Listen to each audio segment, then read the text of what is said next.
Assalamualaikum warahmatullahi wabarakatuh.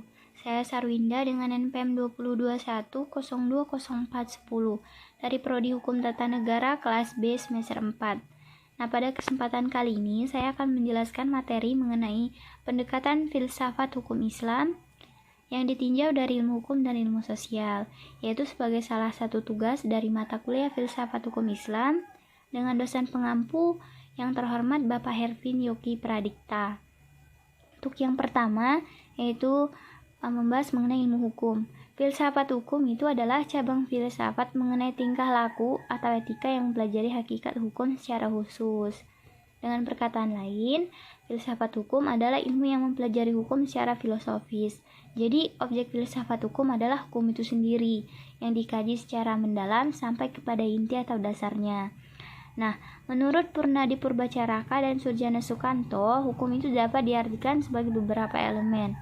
Untuk yang pertama, yaitu ilmu pengetahuan yang tersusun secara sistematis atas dasar kekuatan pemikiran. Yang kedua, disiplin. Yang ketiga, norma. Yang keempat, tata hukum. Yang kelima, petugas. Keenam, keputusan penguasa.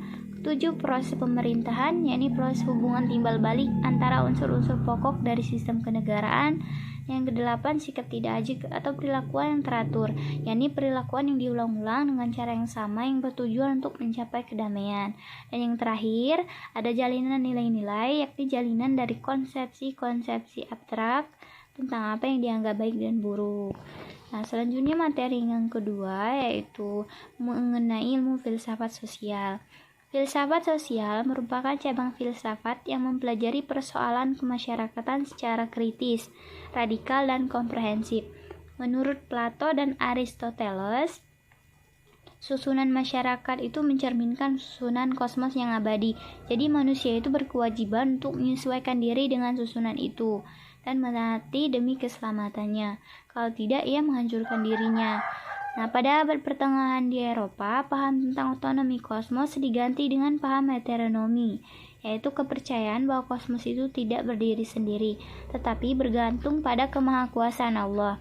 Jadi, ketertiban kosmos adalah suatu ketertiban yang telah diciptakan.